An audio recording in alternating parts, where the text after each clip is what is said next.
Getting into executive though, man, you know, we got the beautiful campus, school, gave us a little tour and everything. You know, just talk about your role with executive. What is Toomey Anderson to executive? Yeah, man. So very blessed to be a part of this new situation here at Executive Education. It started off, man. Bob Leisig, me and him, we worked together out in the Philadelphia area in about 2005. He had schools out that way, and I was looking for a job. I connected with him, and he hired me as my first main job as a teacher out in Philadelphia, teaching algebra in the Philadelphia area, so 9th grade algebra. So I started with that. We had a strong relationship, moved back to the Allentown area, started a job with the IU. But in the meantime, Mr. Leisig was always talking about coming back to the area and starting up schools and so forth. I'm like, yeah, whatever. Yeah, you talking, da. Right. So boom, fast forward, about 5-6 years ago, he hits me up, hey, I'm starting a school out here. I would love you to be a part of it. I'm like, hey, I'm just getting settled in my new job. Let's just, let's circle back later. All right, when I start athletics, you're somebody I really want to talk to about it. Fast forward about 2-3 years ago, he hits me up, say, hey, Toom, we're starting athletics. We want to build a gym. I would love to start a basketball program. You're somebody I'd really be interested in talking to about it. I said, all right, you know what? All right, let's have this conversation. You talk about a gym. Let's have this conversation. And I had to keep going back. At this time, I wasn't really being talked to about for any basketball jobs, and so forth. So to me, that felt, very gratifying that someone was, interested in me about that. So boom. Fast forward, he told me about the situation here. I came here, I loved the idea of what they were building here, what he was thinking about, how the idea of having students coming into the school, and the structure and so forth that was being set. So I was very attracted to it, and here we are. So my position here, I've been hired here as a career advisor. All right, so my role here is to help guide kids and so forth and guide them to the right careers. And as a basketball, I'm the director of basketball here. So I'm involved in set up the schedule, set up all the groundwork, to set up a basketball program from the ground. I mean, we're talking from the ground. We didn't have a gym 2 years ago. We didn't have a gym. We didn't have the east side. We're at the east side. We didn't have much of anything. So building a program up from the bottom up to to where we are now, 2 years in, was a major task. So I took that in. I didn't feel like coaching and doing that was something that could work out hand in hand. So we reached out to Coach Barbosa. Heard about this opportunity, and the rest is history. We're so blessed to have someone of that quality of a level here at Executive. Executive education, man. They've been you guys have been a hot topic in local media for 2 years. You guys, been a program. Yeah. People like winners, You win. People talk about you when you win, Julian. Oh yeah, they talked about us at Becca forever, man. Yeah, Since I've been there. Exactly. You know the deal. 4 times, four straight, right? 4 straight this time. 3. 3 straight. Yeah, 2 leagues. Yeah, man. You know what I'm saying? I give myself a lot of credit. You know what I'm saying? You were a part of that. You were definitely a big part of that. You're definitely a big part of that. Yeah, but we're here to talk about y'all. But I feel one of the more extreme cases of your coverage is when there was a contesting of Jevon's transfer, right? Sure. And versus the Bethlehem School District. Sure. Can you kind of talk about that and the effect it had on your program?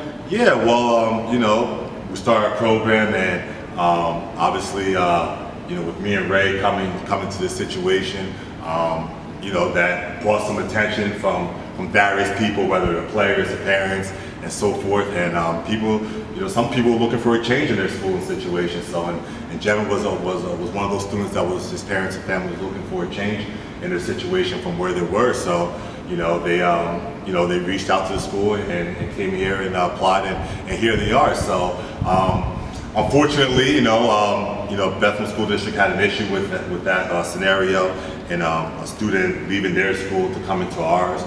Even though it happens on a regular basis for a lot of kids, leave schools and come to other schools, but it's all good. But they had a contest on that, and we had to go through that situation, that trial and so forth. It wasn't pleasant. I really felt, for their family to be dragging, at that time, Jevon was 14, 15 years old, dragging to a court hearing for a family choosing to make a decision on what they want to do, what was best for their family. So it was a little, trouble now to go through that. But when it's all said and done, I got much respect for what Freedom has done this year, district championships, man.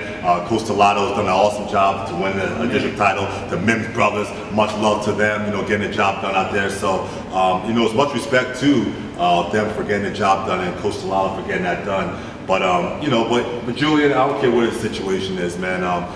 Families are going to make decisions to what's best for them at any time. You know what I mean? So if I want to leave, you know, I don't feel comfortable with my situation, I want to go to another school, another situation, my family makes that decision, we're going to do that, regardless of if Toomey Anderson there, or if Phil Jackson's there, or if anyone's there. You know, people have always feel like I got this magic wand. I can be like, voila, bam, it's gonna come to me. I don't got no magic wand, man. I got a great smile. Look at this smile. The smile's awesome. But I don't have no magic wands to make magic happen and so forth. All we do is just present an opportunity. We have an opportunity here, and people are attracted to that. And that's what the bottom line is. They're attracted to the opportunity of the school. You guys been through the school. You see the settings in the school. It's an awesome place. The disciplines in place. So people are looking for change, and when you make those change, sometimes people feel a certain way about that.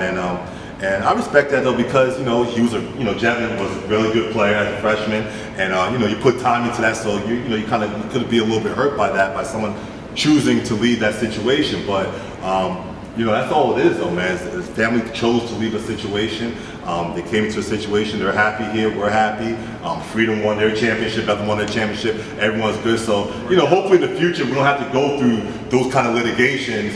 In the future, you want people to be able to move freely as their family chooses. It's not, everything is not about athletics. I know athletics plays a big deal, but it's not always about that, and so forth. So we're just here to continue to educate our kids and provide opportunities, Julian, and we're happy for any kids that decide to come to executive education. I feel that. Yeah, man. So you guys take this press, some of the negative press about you guys, and you guys go out and win 2 district championships back to back. You know what I'm saying? You think that that kind of removed all doubt about you guys and what you guys can accomplish as a program? Well, there's always going to be people nicking and picking. There's always going to be that going on. So that's our job to really focus on. Our job is really to focus on the students that choose to come to our school, that are in our building and are trying to be educated and want to push themselves to be the best basketball players, student athletes they could possibly be. Yes, negativity comes and so forth. Yeah, winning does, help some of those things. But also brings attention though too now to it. Now we're not only knowing, we have our attention here, but through our schedule, we play a gargantuous schedule. We're playing all through PA, so guys all over Pennsylvania know about what's going on here at Executive Education. So we're very proud of that from many aspects, and we're going to keep pushing to be the best that we can be, providing the best that we can for our students, whether it's the facilities, whether it's the teachers, whether it's our basketball program. But we're going to try to provide the best for our students, as you guys have noticed coming through here. That's all we're doing, provide the best for those kids. So to answer, go back to it, negativity is always going to be a part of that. People are always going to try to nitpick your program and so forth. But our job is just to continue to play things by the rule and provide the best opportunities for our students. Sure, right. You guys have taken a different approach and path than any of the other Lehigh Valley teams in terms of like your schedule, who you play, all that. And I feel like you guys embrace that narrative. Sure. Is there still an active pursuit to get you guys into the EPC, or are you guys just going to continue on what you're doing, what you're building? Sure. No, there was never a pursuit to join the EPC conference or the Colonial League. That was never really my mindset when joined, our mindset here when we joined, we came together here to start a basketball program. It was never really to join the conference.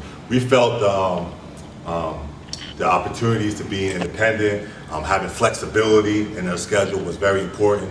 As a smaller school, you really can't, at that time we're 2A, now we're 3A. East Penn Conference usually 6A, 6A schools for the most part. You guys are 4A.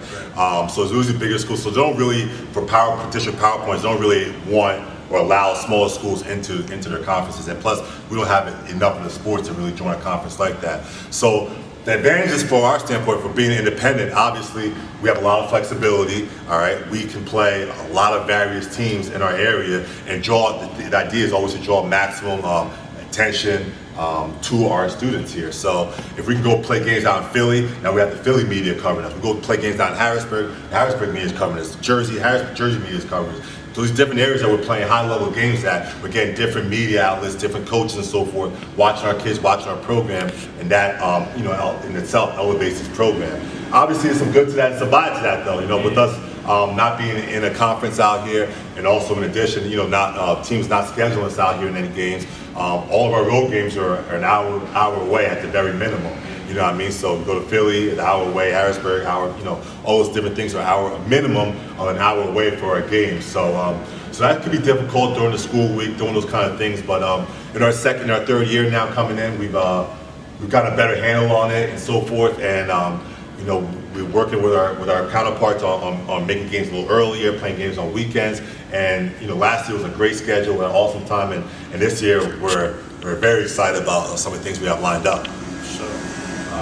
I was just gonna go off that, just kind of tell us about the future of executive education and what we could expect from you guys.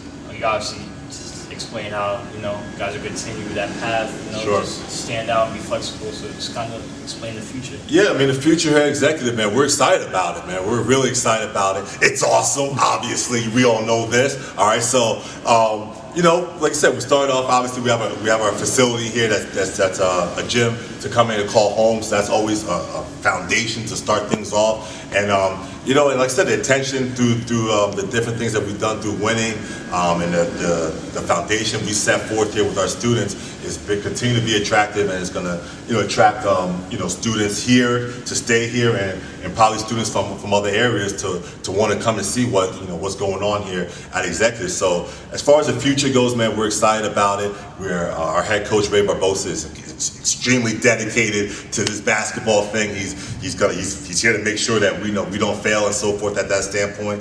And so from that aspect, man, we're really excited about the possibilities of the future here at Executive, man. And here at Executive, Julian, man, you see this thing here? No ceilings. We're busting through ceilings, man. No ceilings out here, man. There's endless possibilities within the rules. We're busting through ceilings. No ceilings here at Executive. We're coming here. We're doing everything we possibly can to provide the best that we can for our student athletes. Sure. So just the conclusion of another great episode of MadBBall TV, man. Very grateful to have Mr. Toomey Anderson on deck with us, man, to give us a great tour of the school and exceed my expectations of the school. You know what I'm saying? I'm very glad to get this interview. And you got any words? Yeah, man. Shout out MadBBall TV. Appreciate this opportunity coming out here to executive education, seeing what's going on out here with the Raptors. I really admire the young students coming up here in the game, building up the platform, building up all the youth, and giving the students an opportunity to go out there and perform. And you guys are out there covering. So mad love to MadBBall TV, and appreciate you guys coming through. And you guys are here. Go Raptors all day, always watching. MadBBall TV, exclusive only, times, always watching. We out.